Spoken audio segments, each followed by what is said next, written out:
Alright, तो अब अपन देखने वाले इलेक्ट्रिक डाइपोल के बारे में, है ना।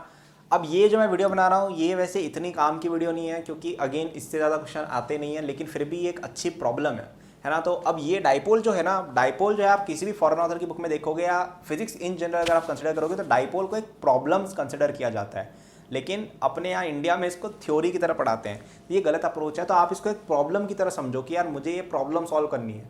ऑलराइट, प्रॉब्लम क्या मैं बताता हूँ कि आपके पास एक सिस्टम ऑफ पार्टिकल है, दो पार्टिकल्स है जिनका charge plus Q minus Q है, दो चार्जेस है प्लस क्यू माइनस क्यू, उनके बीच का सेपरेशन डी है। इस कॉन्फ़िगरेशन को बोला जाता है डाइपोल, है ना। और इस डाइपोल का एक डाइपोल मोमेंट नाम करके एक फिजिकल क्वांटिटी डिफाइंड होती है पी, जिसको कहा जाता है, वो होता है क्या, चार्ज जो है इनटू डी। अब यहाँ पे आपको बातें नोट करनी कि पहली बात, चार्जेस दोनों बराबर होने चाहिए लेकिन ऑपोजिट साइन के होने चाहिए, डिस्टेंस डी होना चाहिए। ऑलराइट, तो इसकी जो डायरेक्शन होती है पी वेक्टर की वो क्या होती है, माइनस चार्ज से लेके प्लस चार्ज तक। क्या इतना समझ में आ रहा है? या अपन इसको ऐसे भी ड्रॉ कर लेते, कोई लोग उल्टा ड्रॉ करते हैं इसको कि एरो इधर से इधर ले लिया। क्या आप समझ गए इतना, है ना। ये चीज़ हो गई आपका। तो डाइपोल मोमेंट क्या होता है समझ गए। डाइपोल मोमेंट कुछ भी नहीं होता है, क्यू डी। डाइपोल क्या होता है, प्लस क्यू माइनस क्यू को डी डिस्टेंस सेपरेट कर दो, कोई सा भी डी वैल्यू कुछ भी हो सकती है, और साइन होता है इसका ये डायरेक्शन। तो अब इसमें क्वेश्चन ये आता है कि अगर आपको एक डाइपोल दे दिया प्लस क्यू, सर यहाँ पे माइनस क्यू मानो, और यहाँ पे प्लस क्यू है, छोटा सा नन्हा सा डाइपोल, प्यारा सा एकदम। ऑलराइट, इसके बीच में डिस्टेंस डी है और अपन ने एक डिस्टेंस लार्ज सा लिया है R from centre of the dipole at angle theta. तो ये थीटा जो है ये आपके डाइपोल मोमेंट वेक्टर के साथ एंगल लिया जाता है। तो डाइपोल मोमेंट आपका इधर जा रहा है और ये डिस्टेंस अगर आर है तो इस पॉइंट पे आपको ई बताना है कितना है, वी बताना है कितना है। ऑलराइट, अब यहाँ पे ई और वी क्यों होगी वो अपन समझते हैं, है ना। तो ये जो सिस्टम है इसमें प्लस चार्ज क्यू जो चार्ज है वो एक थोड़ा सा सेपरेट, देखो ये देखो दिख रहा है, समझ में आया। तो ये जो चार्जेस हैं ये अगर एक साथ होते हैं बिल्कुल तो ये दोनों कैंसिल हो जाते हैं, लेकिन थोड़े से दूर है। तो देखो ये डिस्टेंस थोड़ा कम है, दिख रहा है तुम्हें, थोड़ा डिस्टेंस कम है, ये डिस्टेंस थोड़ा ज़्यादा है ना। ये देखो, ये अगर तुम यहाँ पे इस तरह से परपेंडिकुलर ड्रॉ करोगे और इन दोनों को एक आइसोसेलेस ट्रायंगल बनाओगे तो यहाँ पे ये अगर इतना होता ना, ये अगर, तो ये दोनों इक्वल होते, लेकिन यहाँ पे एक्स्ट्रा लेंथ है थोड़ी सी। तो इसकी वजह से मेरे भाई क्या होगा कि ये वाला जो चार्ज है ये ज़्यादा इसको रिपेल करेगा, ये अट्रैक्ट कम करेगा। क्या इतना समझ पा रहे हैं अपन। तो इससे हम क्या कह सकते हैं, इससे हम कह सकते हैं कि यहाँ पे इलेक्ट्रिक फील्ड और वोल्टेज एग्जिस्ट करेगा। तो अपन अगर उसकी कैलकुलेशन करते हैं ना तो V की वैल्यू आती है कितनी आपकी, K P cos theta by are square, और E की क्या आती है आपकी वैल्यू, है ना, K P by are cube into root 3 cos square theta plus 1। अब यहाँ पे और कॉम्प्लिकेशंस है। ये तो हो गया अपना E वेक्टर, चलो ठीक है जो भी हुआ। अब इसके अंदर फॉर्मूले के अंदर भी दो तीन और बढ़िया बढ़िया बातें मैं तुम्हें बताता हूँ कि इसमें एक ई रेडियल होती है और एक होती है ई थीटा। ई रेडियल का मतलब होता है कि तुम्हारा जो रेडियस है ना इसके अलोंग कितनी, ये जो रेडियस वेक्टर है, रेडियस वेक्टर मतलब कि डिस्टेंस वेक्टर की तरह से, तो इसके अलोंग, इस लाइन के अलोंग एक कंपोनेंट और एक इसके परपेंडिकुलर कंपोनेंट, दो कंपोनेंट्स होंगे, है ना। अब ये ज़्यादा रिपल्शन हो रहा है इसका, तो ये थोड़ा सा बड़ा है, ये है, ठीक है, और इसकी वजह से भी अट्रैक्शन हो रहा है आपका, वो थोड़ा सा कम है। लेकिन तो आपकी नेट फील्ड कहाँ होगी अपन अगर इसकी बात करें तो, क्योंकि ये पास में है तो कुल मिला के ये नीचे की तरफ इस तरफ आना ज़्यादा प्रेफर करेगा। तो अपन ये क्या, सॉरी ये इसको रिपेल ज़्यादा करेगा, तो ये वाली बड़ी एरो आएगी और ये वाली जो एरो है छोटी एरो आएगी थोड़ी सी। तो अपन ये कह सकते हैं कि अगर अपन इसकी बात करें तो ये इस तरफ एक आपके पास एक थीटा आएगा और एक आपका आएगा ऊपर की तरफ, ठीक है। थोड़ा सा मैसी हो गया डायग्राम। तो जैसे अपना पॉइंट ये था P, तो एक आपकी इलेक्ट्रिक फील्ड आएगी ऊपर की तरफ जिसको अपन ई आर कहेंगे, और एक आएगी आपकी इस तरफ, इसको ई थीटा कहेंगे, ठीक है। ई आर ई थीटा, समझ गए। इतना कंपोनेंट ले रहा हूँ मैं, कुछ भी नहीं, इस लाइन के लॉन्ग कंपोनेंट ले रहा हूँ, ई आर और ई थीटा, ठीक है। कोई खतरनाक चीज़ नहीं सोचना, अरे ई थीटा क्या आ गया, ई आर क्या आ गया, कुछ भी नहीं है मेरे भाई, कंपोनेंट है। जैसे एनएलएम में नहीं लेते थे वैसे कंपोनेंट है, कुछ घबराने की बात ही नहीं है इसमें। थोड़ा सा भी घबराया हो तो प्लीज़ पीछे जाके वापस सुन लो, वरना और कन्फ्यूज़ होंगे। तो ई आर की जो वैल्यू होती है ना वो आती है आपकी K P by are cube into 2 cos theta, और ई थीटा की वैल्यू होती है K P by are cube into sine theta, ठीक है। अब इन दोनों का आप स्क्वायर का सम करोगे ना तो यही चीज़ आ जाएगी जो आना भी चाहिए, क्योंकि ये दोनों परपेंडिकुलर है, पाइथागोरस थ्योरम, है ना। तो अब इनको मैं डेराइव करने का आपको तरीका बताऊंगा, बहुत डेप्थ में नहीं जाऊंगा लेकिन मैं तरीका जरूर बताऊं क्योंकि एक प्रॉब्लम है और फिर मैं चाहता हूं उस प्रॉब्लम को आप खुद सॉल्व करके ये दोनों फॉर्मूले लेके आओ। इतना कर सकते हो मेरे लिए, है ना? गुड।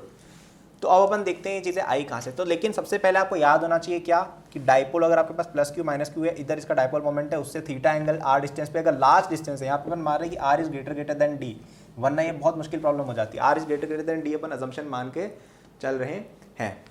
ऑलराइट। सो अब यहाँ पे अपने सामने एक और प्रॉब्लम ये आती है कि हाँ, यहाँ पे नॉमेनक्लेचर थोड़ा सा डिफिकल्ट हो गया कि यार कौन सी क्वांटिटी क्या है। तो मैं वापस एक बार बता देता हूँ। ई आर क्या है, इसके अलोंग जो आपकी इलेक्ट्रिक फील्ड है वो। ई थीटा क्या है, इसके परपेंडिकुलर इलेक्ट्रिक फील्ड है जो। ऑलराइट। अब ऐसा क्यों होगा डायरेक्शन वो भी समझ लेते हैं। देखो अगर अपन इस पॉइंट पे अगर अपन जैसे ये तुम्हारा ये आ रहा था, ये तुम्हारा जो फील्ड है ये थोड़ा बड़ा है क्योंकि ये पास में है देखो, और ये थोड़ा दूर है, इसकी तरफ भी अट्रैक्शन है लेकिन कम है थोड़ा। तो अब ये इसका कंपोनेंट अगर तुम ऊपर ब्रेक करोगे वो ज़्यादा बढ़ाएगा इससे, तो ऊपर की तरफ नेट फील्ड हो जाएगी और इधर दोनों ऐड हो रहे हैं तो इधर ज़्यादा फील्ड हो जाएगी। इतना क्या अपन लोग समझ गए? ठीक है। और अब अपन को इस चीज़ को चेक भी करना चाहिए थोड़ा सा कि ये सही है कि नहीं है। तो तुम ऐसा सोचो कि अगर ये पॉइंट यहाँ होता, अगर थीटा की वैल्यू 0 होती तो ये यहाँ होता। उस केस में क्या होता कि या ये प्लस क्यू के पास में ज़्यादा है, माइनस क्यू से दूर है, तो ये उधर जाना चाहिए था। तो आपकी ई आर जो है ना वो होनी चाहिए थी आपकी बहुत ज़्यादा, और ई थीटा 0 होनी चाहिए। तो ई थीटा देखते देखो साइन थीटा के अंदर जब थीटा 0 डालते तो 0 आता है, यानी ये सही है। और यहाँ पे देखो मैक्सिमम वैल्यू है तो बिल्कुल सही है। अब अपन परपेंडिकुलर आ जाते हैं, थीटा को 90 कर दो। थीटा को 90 जैसे ही किया तो इस पर फोर्सेस कैसे लग रहे होंगे? मैं थोड़ा सा मिटा रहा हूँ यहाँ पे, पीछे जाके देख लेना कुछ मिस हो गया हो तो। अगर ये माइनस क्यू प्लस क्यू ऐसे पड़े हुए हैं और यहाँ पे अपने चार्ज रख दिया तो ये वाला इसको ऐसे रिपेल करेगा और ये वाला इसको ऐसे अट्रैक्ट करेगा, तो इसका नेट रिजल्टेंट यहाँ आ जाएगा। तो आपकी ई थीटा जो है, अब आर आपका ये ऐसा है, ठीक है, तो आर वेक्टर ऊपर है, तो ई आर अगर आप देखो तो ऊपर की तरफ कुछ है ही नहीं। और यहाँ पे cos 90 कितना होता है? 0 होता है। तो यहाँ पे देखो ई आर यहाँ पे 0 आ रहा है, बिल्कुल सही है। और थीटा आपका मैक्सिमम आ रहा है। ऑलराइट, बिल्कुल सही। सो यहाँ पर अपन ने कुछ बातें नहीं सीख ली। अब अपन इन फॉर्मूलों को डेराइव करने की कोशिश करते हैं। फॉर्मूले प्लीज याद कर लेना, दोनों काम के हैं, रेडियल थीटा ये वो ब्ला ब्ला ब्ला सब देख लेना। ऑलराइट। और इसको आप जाके एक बार HC वर्मा में भी चेक कर सकते हैं, NCERT में भी चेक कर सकते हैं, बट HC वर्मा थोड़ा बेटर सॉल्यूशन है। अब इसका प्रूफ का कोशिश।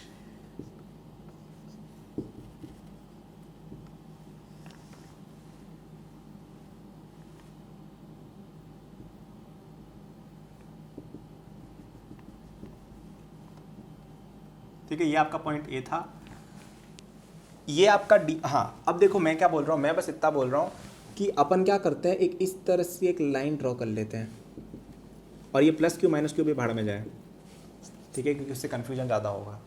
तो अब ये डिस्टेंस अगर आर है और ये क्योंकि R is greater than D है, तो अपन बोल सकते हैं कि यार ये रफली एंगल बहुत छोटा होगा, ये जो एंगल है बहुत छोटा एंगल होगा।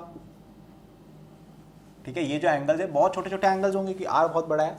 तो अपन ये रफली कह सकते हैं कि यार ये साइड और ये साइड रफली बराबर होंगी।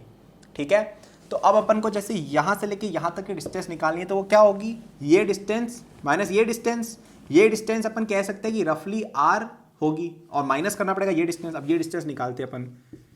अब ये अगर अपन ने माना कि यार ये एंगल थीटा है, ठीक है, हमने बोला था एंगल थीटा है, ये डेफिनेशन में था ये, तो अब अपन ऐसे एक चीज़ ड्रॉ करते हैं, इसके पैरेलल एक पैरेललोग्राम बना देते हैं यहाँ पे। तो ये डिस्टेंस बराबर होगी, ये डिस्टेंस कितनी है, d/2 इंटू कॉस थीटा, यानी ये डिस्टेंस भी d/2 इंटू कॉस थीटा, यानी कि this distance equal to this minus this कितना था, ये वाली चीज़ r थी, और ये कितने अभी भी अपने देखा कि d/2 कॉस थीटा है। ये देखो आ गई तुम्हारी पहली चीज़ की वैल्यू, ये r1 हो गया तुम्हारा, अगर इसको तुम q1 मानो तो ये q2 है। अब यहाँ पे देखो सेम डिस्टेंस यहाँ पे ऐड हो रही है, तुम निकालोगे तो वही चीज़ आ जाएगी, तो ये हो जाएगा r plus d/2 cos theta. अब अपन को v निकालना है, v में क्या करना है, kq/r1 minus kq/r2, minus Q क्योंकि यहाँ पे माइनस क्यू है, समझ गए। दोनों को ऐड करोगे और अप्रोक्सीमेशन लगाओगे ना, तो वो जो फॉर्मूला था वही आ जाएगा। चलो मैं तुम्हें करके भी दिखा देता हूँ। v हो जाएगा kq/r माइनस d/2, थोड़ा नीचे हो गया है, ऊपर लिखता हूँ मैं, v equal to kq/r minus d/2 cos theta plus k into minus Q upon r plus d/2 cos theta. Alright, अब अपन यहाँ पे कुछ और करके देखते हैं। kq/r² यहाँ पे ले लो, ठीक है, तो ये चीज़ हो जाएगी आपकी रफली के क्यूब आर ही ले लो ना, ये आर स्क्वायर क्या करना है। अपन एलसीएम ले लेते हैं, ठीक है, बकवास नहीं करते, एलसीएम ले लेते हैं। तो क्या हो जाएगा यहाँ पे R plus D by two cos theta minus R plus D by two cos theta, और नीचे क्या आ जाएगा इन दोनों का स्क्वायर करके वो चीज़, कुछ भी नहीं, क्या है एलसीएम लिया है मैंने, ठीक है, इतना समझ गए, एलसीएम लिया है मैंने। तो क्या हो जाएगा अपना आंसर फाइनल के क्यूब है। अब ये देखो ये डी बहुत छोटा है आर के कंपैरिजन में, और कॉस थीटा की मैक्सिमम वैल्यू 1 होती है, तो अपन इसको इग्नोर कर सकते हैं। तो यहाँ पे के क्यूब है आर स्क्वायर हो जाएगा, और इंटू क्या हो जाएगा, ये कटा डी कॉस थीटा, और क्यू इंटू डी क्या होता था पी, तो K P cos theta upon R square, बिल्कुल आ गया, देखो खत्म काम। ऑलराइट, तो अपने पास v का फॉर्मूला आ गया। अब d की बात, अब e की बात करते हैं। तो e तुम्हें याद हो तो क्या होता था, dv by D R, E R की बात करें तो D R minus D V by D R, sorry do V by do R, partial differentiation की थीटा को कांस्टेंट मान के आर के रेस्पेक्ट में डिफरेंशिएट करके देखेंगे। तो क्या हो जाएगा, करो इसको डिफरेंशिएट, तो क्या आएगा ये 2kp cos theta upon r cube, यही आएगा, करके देख लो डिफरेंशिएट, यही आ रहा था अपना आंसर, याद हो तो बिल्कुल सही आया है ना। और इसका साइन वगैरह भी देख लो, जैसे अपन ने ये देखा था, ये अगर प्लस क्यू है या माइनस क्यू है, तो आर ऊपर की डायरेक्शन में आ रही थी आपकी, तो यहाँ पे देखो आर के लॉन्ग ही आ रहा है, ये प्लस आ रहा है क्योंकि, तो ये आर कैप आप कर सकते हो इसको। अब अपन बात करते हैं ई थीटा की। तो अब ई थीटा के अंदर मैं तुम्हें जो बताऊंगा वो बिना कुछ सोचे सुन लेना, वो कुछ ऐसा होता है, ये आपका आर है और ये डॉ वी बाय डॉ थीटा है, बिना कुछ सोचे समझे मान लो ये, ठीक है, इसमें डिबेट मत करने लग जाना, क्योंकि ये अपन आगे पढ़ेंगे जब अपन कॉलेज में जाएंगे। तो अगर अपन इस हिसाब से सोचे, ये क्या आ जाएगा, ये के पी बाय आर क्यूब का माइनस इंटू आपका यहाँ पे कॉस थीटा का डिफरेंशिएशन माइनस साइन थीटा होता है, साइन थीटा, ठीक है। अब इसका साइन वगैरह आप थीटा वीटा उसके चक्कर में मत पड़ना, फालतू का लफड़ा होगा, आप वैसे ही सोचो, मैंने बताया था कि प्लस क्यू यहाँ है माइनस क्यू यहाँ है, तो ये इस तरह से अट्रैक्ट कर रहा है, ये इस तरह कर रहा है, तो थीटा आपका इधर होगा, ठीक है, जो आपको वापस से दिख रहा है, क्योंकि अपन थीटा ऐसे मेजर कर रहे थे, ऐसे मेजर कर रहे थे थीटा अपन, तो इधर ही आ रहा है आपका, ठीक है, तो थीटा कैप में आप मान लो इसको। सो अब मैं तुम्हें बताता हूँ कि ये जो मैंने बताया ना, ये चीज़ ये आउट ऑफ द बॉक्स है थोड़ी, और ये दोनों चीज़ें जो मैंने बताई इसके बारे में सोचना ही नहीं था। तो ये मैंने कहा कि यार ये डाइपोल पूरा टॉपिक ही फालतू है, आप इसे नहीं भी पढ़ के जाओ, बस फॉर्मूले याद करो तो भी चलेगा, बट इसको एक प्रॉब्लम की तरह अगर अपन ट्रीट करें तो अपन एक बहुत मुश्किल प्रॉब्लम लगा लिए क्लास में, है ना। सो आपको इसका प्राउड होना चाहिए, अगर आप इस चीज़ को पढ़ रहे हो या इस चीज़ को कर रहे हो या अटेम्प्ट भी कर रहे हो, तो यू शुड बी प्राउड अगर आप इस चीज़ को अटेम्प्ट करने की कोशिश भी किए तो। ऑलराइट, इसका पूरा प्रूफ देखना है तो एच सी वर्मा के दर्शन कर सकते हो, बिल्कुल कर सकते हो, वैसे मैंने तुम्हें वैसे भी बता दिया, but H C Verma sir के दर्शन करो, कभी कुछ गलती नहीं होती है, और एनसीईआरटी के दर्शन तो करनी है। अब कुछ और फॉर्मूले भी होते हैं यहाँ पे। तो आपका एक डाइपोल है ना, उसको अगर आपने एक इलेक्ट्रिक फील्ड में रख दिया, डाइपोल के साथ बहुत हरकतें की इन लोगों ने, एक इलेक्ट्रिक फील्ड में रख दिया, कोई ऐसे इलेक्ट्रिक फील्ड जा रही है, कुछ भी इलेक्ट्रिक फील्ड है, इस डाइपोल पे आपने रख दिया, तो अपन बोलते हैं इसकी जो पोटेंशियल एनर्जी होती है U, वो होती है आपकी minus P vector dot E vector. ये फॉर्मूला है, याद कर लो, याद कोशिश भी मत करो कि कैसे आया क्यों आया, है ना। वैसे ये प्रूफ कर सकते कि बहुत खतरनाक चीज़ नहीं है ना। मेरे को वैसे बताने की अब इच्छा हो रही है, बट मैं नहीं बताऊंगा, है ना, ज़बरदस्ती की चीज़ें नहीं करनी, ठीक है। ऑलराइट, टॉर्क की बात करें तो टॉर्क किस पे लगता है, P क्रॉस E, ठीक है, dipole momentum bye dipole moment cross E vector. Alright, इतना समझ गए सब लोग, ये दोनों फॉर्मूले याद होने चाहिए। V equal to k P cos theta by are square होता है, E के दोनों फॉर्मूले मैंने बता दिए, लेकिन E का नेट फॉर्मूला आना चाहिए आपको कि k P by are cube into root 3 cos square theta plus 1। Alright, अब इसको आप डेराइव करने की कोशिश कर सकते हो, आपको कुछ भी नहीं करना है। इलेक्ट्रिक फील्ड है तो यार इसके ऊपर कुछ फोर्स लग रहा होगा, इलेक्ट्रिक फील्ड के अपोजिट Q इंटू ई लग रहा है, और इस पर फोर्स लग रहा है Q इंटू ई, और ये एंगल थीटा है, तो यार निकाल लो कपल जो भी है ये, मतलब यार ठीक है, आप इतना इसके बाद तो कर लोगे ना यार, नेट फोर्स वगैरह सब पता चल गया आपको कितना क्या लग रहा है, ये अब तो हो जाना चाहिए यार, मैंने तुम्हें पूरा डायग्राम बना के बता दिया है ना। इसके अलॉन्ग अगर देखोगे तो वही D by two into sine theta, यहाँ पे D by two into sine theta add करोगे तो दोनों कपल हैं, तो डी साइन थीटा आ जाएगा, तो लगभग यही आ जाता है, और साइन भी यही आता है।